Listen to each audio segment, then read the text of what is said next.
Alrighty, hello, good morning. How are you guys doing? How's everybody doing? Yeah, coffee was good? Who's local here? Who drove from further than half an hour? Fly a plane? Yeah, I came from London about 11 hours. How far? I've got 7 hours. Anybody beating 7 hours? No? Everybody else drove in? Thank you very much, and welcome to the SRE Day, the first one in Redmond. And I've got my pointer. Hello world to Redmond. Is this acceptable around here? C, or should I change it to Visual Basic? Does anybody actually speak that still? No, okay, no hands. I'm gonna just cover my tracks and put it in C#. Is that better? That's more acceptable. Okay, so this is an SRE day. So I'm an SRE by day, and I do this kind of in my copious free time with a 6-month-old at home. Who here is in an SRE related role? Okay, so that's 4. Any DevOpsy, platformy people? That's 3 more. Who's everybody else? What are you guys doing here? Software development?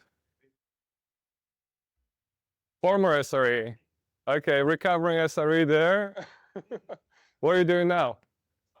Software. Okay, you're like this shit, that's enough. Was it on call that did it for you?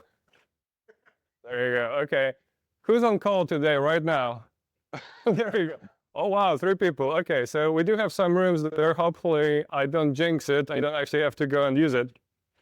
Any chaos engineering people? Anybody using chaos engineering? Anybody? Oh, what? Okay. Is that? No, you're not raising. Okay, so just 1 person.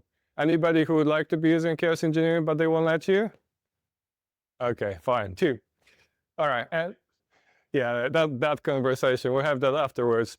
I thought I should put this here. I thought that was mandatory.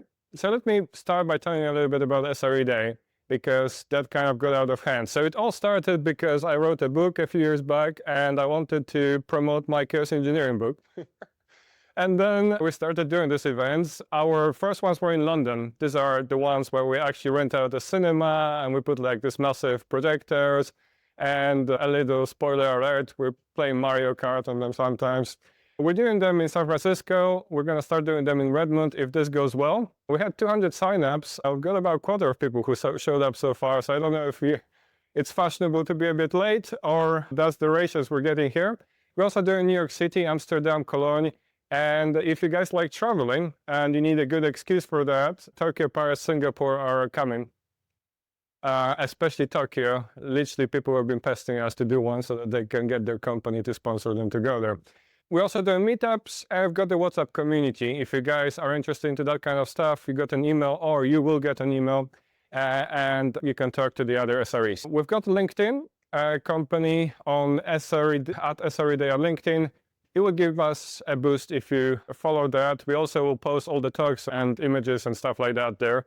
So if you do post something about it, please do tag us. And thank you, Microsoft Reactor. This is an awesome space, and we paid $0 for using that. So thank you very much. Hopefully, there you go. Thank you, guys. Thank you. Hopefully, they'll have us back again.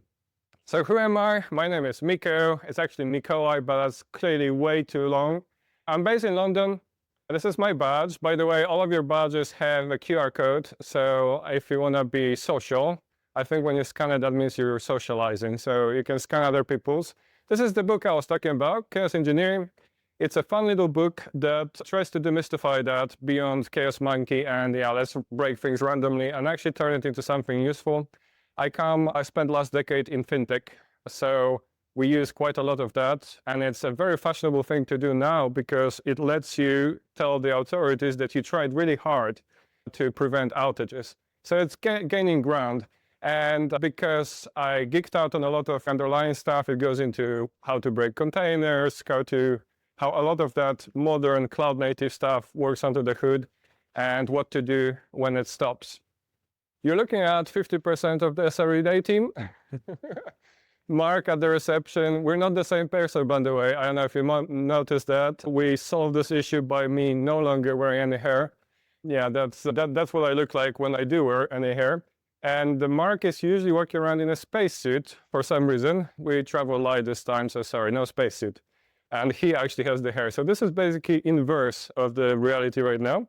And I've got plenty of people helping out in different locations, but I don't have their photos. So I'm just gonna go ahead and start the actual part of this presentation. SRE Day's worst nightmare. So when I say worst nightmare, do you get like a PTSD kind of thing? Do you have any recent outages that it brings out? No, okay, perfect. I should move to Redmond. This feels like a really chill space. So I'm gonna talk to you about the Citicorp Center. Are there any New Yorkers or recovering New Yorkers? There you go on. Do you know that story?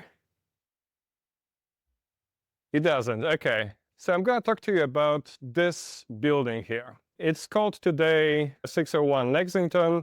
It's on the 53rd and Lex. And it was built in 1977 under the name of Citicorp Center.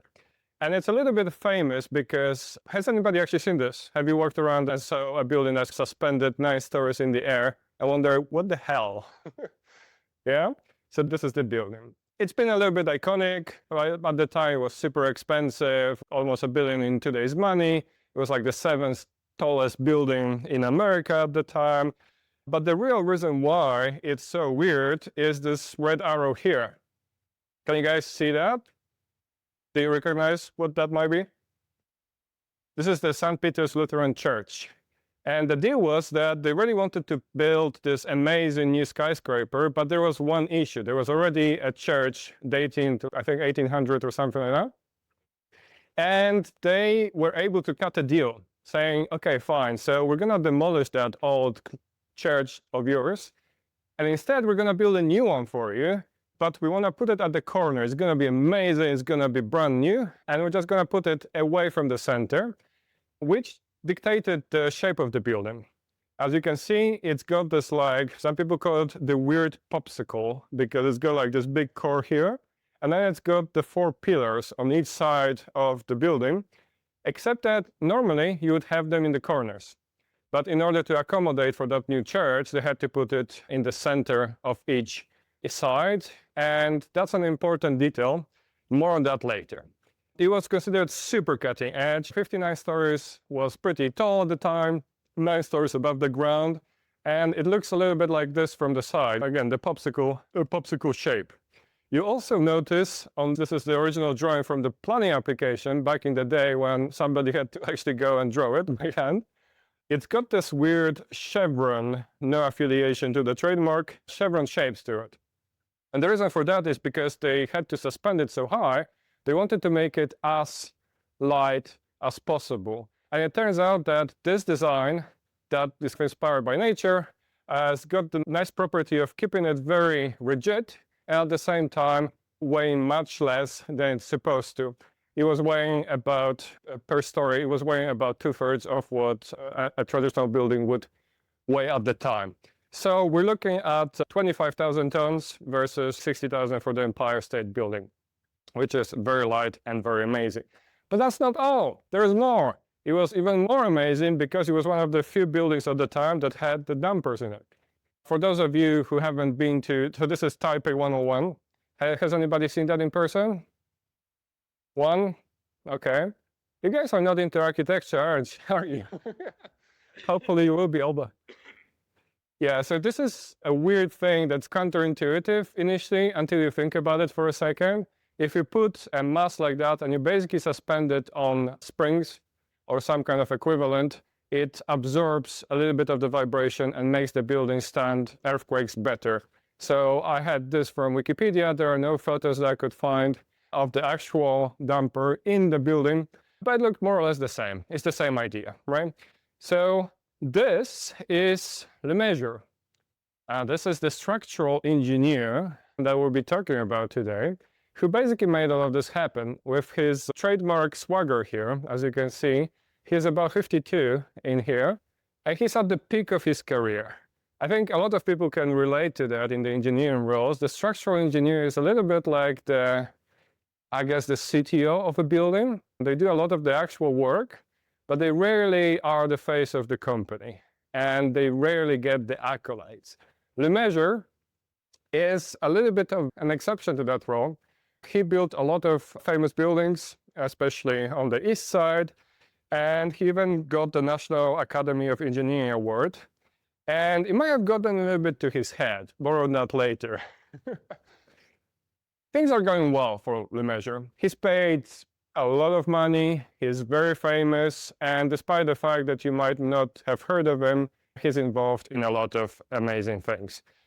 Life is going very well for him until June 1978, when it all starts to unravel a little bit, and that's hopefully where it starts getting a little bit more, for the people on call here, or who have been in recent times, a little bit more relatable. So let me set the scene a little bit in our little drama, or more tragedy act. We've got Hugh Stubbins, who is the architect. He's the one getting the big bucks. He's the one whose name is on the company. And he's the one who's getting famous for this building. We've got our William Lemessurier, who, by the way, as you can see, is not actually spelling his name the same way that you would pronounce it in French, Lemessurier, for some reason. We've got Diane Hartley and Lee DeCarolis, who are students. And we're going to see in a bit why they're doing that. And we also got 200,000 potential casualties. And we're in June 1978. Diane Hartley was a student at Princeton University, and she was doing an engineering degree under David Billington, who was a little bit of a competitor to our Lemessurier. And he was famous professor at Princeton. He might have pushed Diane a little bit to look into that. Her thesis was actually about this building because it was so unique, it was so crazy, it was suspended and all of that. And she bumped into one little problem, and the problem is called quartering diagonal winds. And it goes back to how law worked at the time in structural engineering in New York. And she found a little problem with that particular wind. She called the building design company. The building design company gave her all the other answers that she wanted, but they strangely always forgot to tell her what the calculations were for the quartering winds. They did all the things that were required. The 90-degree winds calculations were included. They sent it to her, but always forgot to do the 45%. There you go. Thank you. I love social media. We also got Lee DeCarolis, who is another student who wasn't doing a thesis on this, but was just writing a paper on it. And he actually had the balls to go and call Lemessurier and be like, hey, dude, what's up? Are you sure this building is going to work? And this gives you a glimpse into our character Lemessurier, who is quoted in an article later saying, listen, I want you to tell your teacher that he doesn't know what the hell he's talking about because he doesn't know the problem that he had to be solved. And he's talking about some other professor, this time at New Jersey Institute of Technology. And that was basically Lemessurier's response. These things happened roughly around the same time. First Diane called, then Lee called within like literally weeks in the same summer. And nothing happened. Our guy is thinking, I'm basically a god of software structural engineering. These people don't know what they're doing. I'm not going to listen to them. Until a few weeks later, he actually goes to one of his lessons. He was a professor at Harvard and has the balls to basically take this as a question to live explain to the students in the class to explain why everybody else is wrong to question his work. And he was later quoted also, I thought this was also important to build the image of the character. I'm very vain. I would have liked my stuff to be expressed on the outside of the building, but Stubbins wouldn't have it. Stubbins, the architect. In the end, I told myself I didn't give a damn. The structure was there. It'll be seen by God. There you go. Until he realizes that in that class, in the live lecture that he was giving at Harvard, he actually doesn't know how to calculate the quartering winds and is getting a little bit antsy, thinking, okay, what if these people are actually asking relevant questions and you gotta give it to him? He actually went and calculated that. And he discovered two problems. One was that, and this is actually unrelated, he knew about that before, They replaced the originally planned welded, the chevrons, remember I showed you? They were supposed to be welded, which helps to make them more rigid. But at the time, the structural company building that decided that it will be cheaper to instead replace them with bolts. And that was a good form. That was considered acceptable. It was cheaper, it was faster, and they didn't technically need to run it through him because it was common practice to do that. And then he also did the calculation of the quartering winds that Diane pointed out at. And he realized that if the winds were faster than 70 miles an hour, they would probably not halt. So that was a little bit of a problem. After they did all the calculations, he went and talked to some experts, which we have to give him credit for. They realized that there was about 1 in 16 chance of the building collapsing on itself in a single year with the winds that New York was experiencing every year.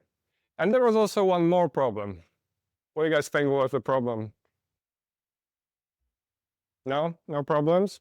This was the problem. There you go. So the Hurricane Ella was about 3 months away, and it was predicted to hit the shore and do the landfall, which was bad news. So we've got a little bit of a problem. We're a famous architect, a famous structural engineer, sorry. We're at the peak of our career. Things are going well, we're getting paid, and we've got a building that's probably going to collapse in about 3 months. What do? We go and we decide to repair them. The calculations point that we're probably going to be okay if we just go and weld all the bolts together to get them to a spot where they were initially going to be. Problem is, there's a lot of them. In fact, there are so many that if we got every welder within 100 miles radius to work on this, it would take 3 months for them to do that. And there was also another problem. Our guy Lemessurier had a big ego. So our guy Lemessurier figured that I'm actually probably going to be better off if nobody knows about it, because maybe nobody dies. So what our guy did was go and talk to the Union of Welders and figure out an arrangement when the welders not only would be ferried into New York City to deal with this stuff, but also they would only be allowed to work at night. So we've got thousands of people coming to the office in the morning, like if nothing happened, doing their work, checking out at 6, getting kicked out at 6. Then we've got in the back door, the welders coming in, uncovering the welds, doing the welding, putting stuff back together, cleaning after themselves if nothing happened, because they didn't want people to be asking questions. And the works begin. Somehow, Lemessurier also managed to get the authorities on board with that. So the NYPD was like, it's already there, probably will be okay. Worst case scenario, they calculated that if it collapsed during the day, they would have about 200,000 people potentially dying. And they were like, yeah, that's acceptable. Let's not dwell on that too much, because Lemessurier had a reputation at stake, a reputation to uphold. So the arrangement they got to was they basically had 2,500 volunteers on standby. If the weather forecast becomes too bad, they would start the evacuation of 10-block radius, because that's how far they expected the damage to go if it tips over. 59 stories and 25,000 tons. And they went with it. And it worked. The hurricane was about to hit, but it managed to somehow miraculously do a U-turn, and it never made a landfall. They finished the works, and the best thing is that nobody knew about it. Not a single soul went to the news and blew the whistle for over 20 years.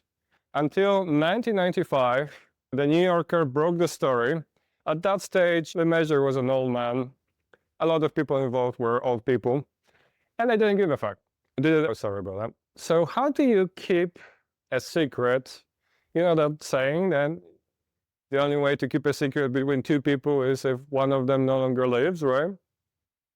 Dead men tell no lies, no tales. They somehow managed to pull it off. And the only reason we know about all of this is because the person that one of the people involved was chatting in secrecy at a dinner party to turned out to be the New Yorker columnist.